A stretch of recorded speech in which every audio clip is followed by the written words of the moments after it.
Selamat pagi anak-anak. Pada hari ini kita akan mempelajari materi tentang perkembangbiakan tumbuhan dan hewan. Pertama-tama kita akan mempelajari tentang materi perkembangbiakan pada tumbuhan. Proses perkembangbiakan pada tumbuhan ini terjadi jika serbuk sari menempel kepada kepala putik. Perkembangbiakan pada tumbuhan dibagi menjadi dua, yaitu perkembangbiakan generatif dan perkembangbiakan vegetatif. Perkembangbiakan generatif yang disebut juga proses penyerbukan, sedangkan perkembangbiakan secara vegetatif yang biasa disebut juga dengan proses perkawinan. Yang pertama kita akan menjelaskan materi tentang perkembangbiakan secara generatif. Perkembangbiakan secara generatif ini disebut dengan proses perkembangbiakan secara alami atau proses perkawinan Contohnya seperti bunga. Bunga itu melalui proses perkembangbiakan alami atau perkawinan, seperti gambar yang ada di samping. Selanjutnya, kita akan membahas materi tentang perkembangbiakan secara vegetatif. Perkembangbiakan secara vegetatif ini tidak mengalami perkawinan yang berasal, tetapi perkembangbiakan vegetatif berasal dari tumbuhan yang akan menjadi individu baru. Perkembangbiakan vegetatif ini juga dibagi menjadi dua jenis loh, yaitu alami dan buatan.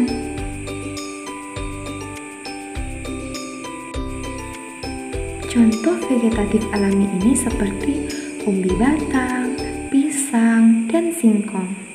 Sedangkan vegetatif buatan ini seperti proses perkembangbiakan dibantu oleh manusia. Contohnya seperti mencangkok, stik, merunduk, menempel, dan menyambung, seperti gambar di samping. Selanjutnya kita akan membahas materi tentang perkembangbiakan pada hewan. Perkembangbiakan pada hewan dibagi menjadi dua loh, yaitu perkembangbiakan secara vegetatif dan generatif. Pertama kita akan membahas perkembangbiakan hewan secara generatif. Perkembangbiakan pada hewan secara generatif ini dibagi menjadi tiga, yaitu ovipar, vivipar, dan ovivipar. Ovipar ini yang biasa disebut dengan perkembangbiakan bertelur. Ciri-ciri hewan yang bertelur itu tidak memiliki daun telinga, memiliki penutup tubuh berbulu, tetapi tidak berambut, tidak memiliki kelenjar susu atau bukan mamalia, dan tidak memiliki rahim. Selanjutnya, kita akan membahas tentang perkembangbiakan secara vivipar atau melahirkan. Ciri-ciri hewannya memiliki daun telinga, memiliki penutup tubuh berambut, memiliki kelenjar susu atau hewan mamalia, dan juga memiliki rahim. Yang ketiga, kita akan membahas perkembangbiakan hewan secara ovivipar atau bertelur dan melahirkan. Hewan yang dapat berkembangbiak secara bertelur dan melahirkan ini disebut dengan ovivipar, yang contohnya seperti ular, kadal, ikan hiu, ikan pari, dan buaya.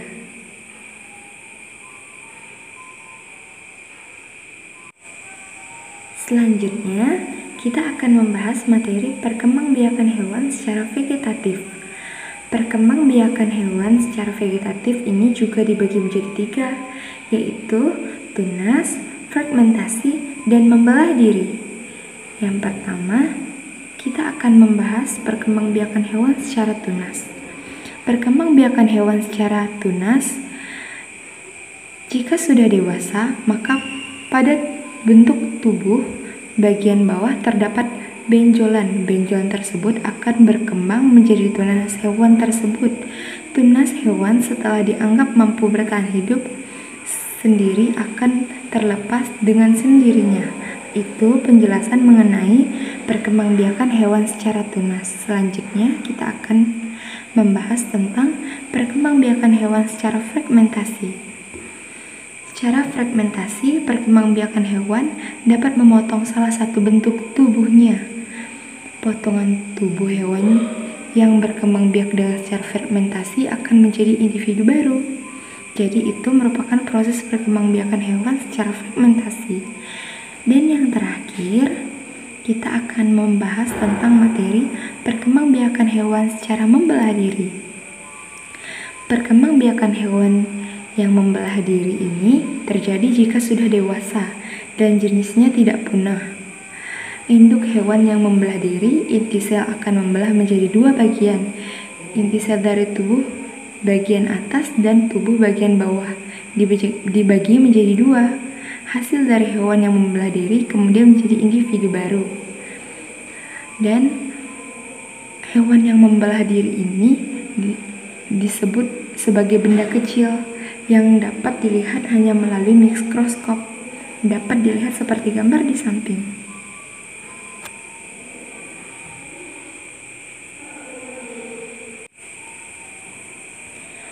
Sekian penjelasan materi mengenai perkembangbiakan hewan dan tumbuhan.